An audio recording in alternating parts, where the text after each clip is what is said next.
Oke, lanjut. Jenis kebutuhan yang kedua, kelompok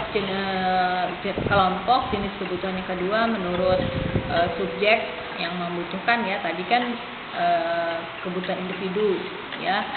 Individu satu dan individu yang lain pasti berbeda jenis kebutuhannya, atau kebutuhannya pasti berbeda, ya kan. Kemudian yang kedua adalah kebutuhan umum atau publik atau kelompok, ya, adalah kebutuhan yang berhubungan dengan masyarakat atau disebut dengan kebutuhan sosial, ya. Berarti di sini kebutuhannya itu digunakan untuk bersama-sama. Contohnya seperti jalan raya, itu adalah kebutuhan kelompok, ya. Kemudian halte digunakan juga untuk kebutuhan bersama, gitu, ya. Kemudian taman, ya, taman kota itu digunakan untuk kegiatan bersama juga. Itu yang membedakan antara kebutuhan individu dan kelompok. Kemudian yang selanjutnya adalah jenis kebutuhan berdasarkan waktu, yang ketiga, ya. Jenis kebutuhan berdasarkan waktu itu dibagi menjadi dua, kebutuhan sekarang dan kebutuhan di masa yang datang. Kebutuhan sekarang artinya kebutuhan tersebut harus dipenuhi saat ini juga. Contohnya kalau sedang lapar, ya, pasti harus segera makan biar laparnya hilang, ya. Jika sakit juga harus segera berobat, itu adalah kebutuhan. Contoh jenis kebutuhan sekarang. Kemudian untuk kebutuhan yang masa datang, ya, kebutuhan masa datang adalah kebutuhan yang dirancang atau direncanakan dan digunakan untuk di masa depan. Misalnya orang tua kalian saat ini mengumpulkan dana untuk pendidikan kalian, ya, untuk melanjutkan kuliah, itu contoh jenis kebutuhan di masa yang datang. Selanjutnya yang terakhir adalah jenis kebutuhan berdasarkan sifat pemenuhan kebutuhannya, ya. Itu dibagi menjadi dua, kebutuhan jasmani dan kebutuhan rohani.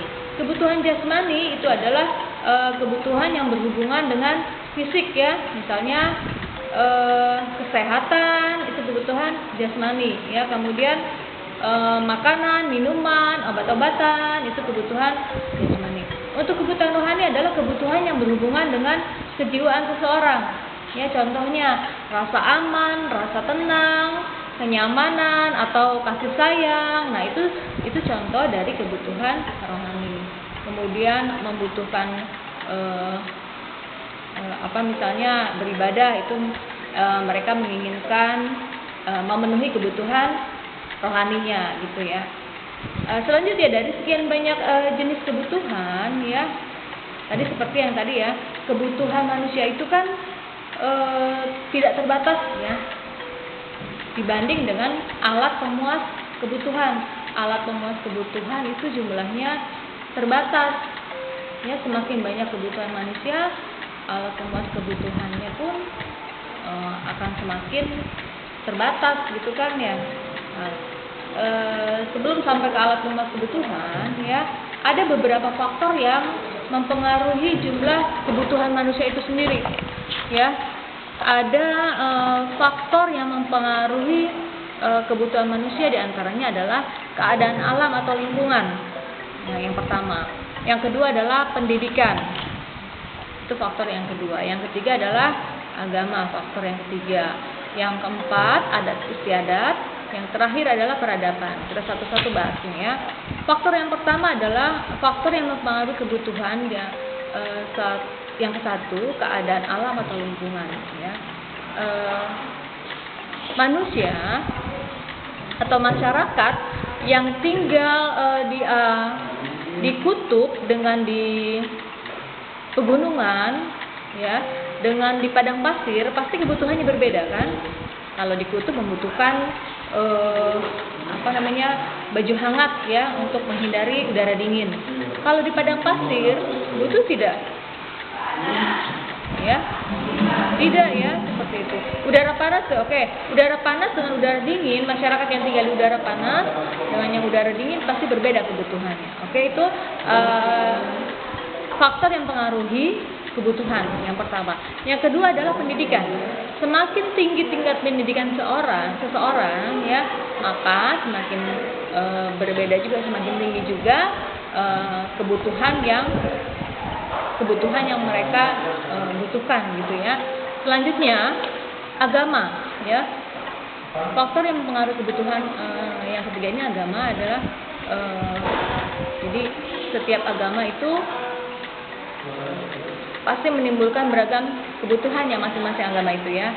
Misalnya contohnya pada saat hari raya, Natal, Nyepi, Waisak, itu masing-masing punya kebutuhan masing-masing ya, sesuai dengan yang biasa mereka lakukan kegiatannya ya. Kemudian adat istiadat. Yang keempat, faktor yang keempat adalah karena adat istiadat ya. Setiap daerah punya adat istiadat, sudah pasti kebutuhannya pun akan berbeda. Yang terakhir, peradaban. Semakin tinggi tingkat peradaban manusia, maka kebutuhannya pun akan semakin tinggi juga. Contoh, kalian bedakan antara kehidupan primitif yang dulu dengan kehidupan yang sudah maju. Coba perhatikan apa yang mereka butuhkan di antaranya. Ya pasti berbeda ya. Primitif, untuk masa primitif ya, kehidupan primitif yang lalu mereka hanya membutuhkan makan, minum, pakaian pun tidak diperhatikan ya. Kalau saat ini pakaiannya harus rapi ya kan, itu berarti beradabannya sudah maju. Nah kalau misalnya balik lagi, pakaiannya tidak rapi ya, kemudian jalan keluar tidak menggunakan pakaian, itu berarti kembali ke masa primitif yang dulu gitu ya. Oke, itu adalah faktor yang mempengaruhi kebutuhan. Selanjutnya kita bicara mengenai alat pemuas kebutuhan ya. Seperti yang sudah disebutkan tadi, alat pemuas kebutuhan itu jumlahnya terbatas ya.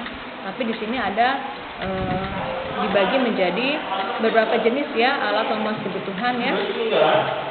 Ya, ada alat pemuas kebutuhan. Ada kebutuhan, juga ada alat pemuas kebutuhan. Ya. Alat pemuas kebutuhan itu dibagi menjadi 3 ya. 1, berdasarkan kegunaannya ya. 2, berdasarkan cara memperolehnya. 3, berdasarkan hubungannya dengan barang lain. 4, dasar pengaruhnya terhadap proses produksi. Ya. 3 atau 4 tuh. Ya, berarti ada 4 ya.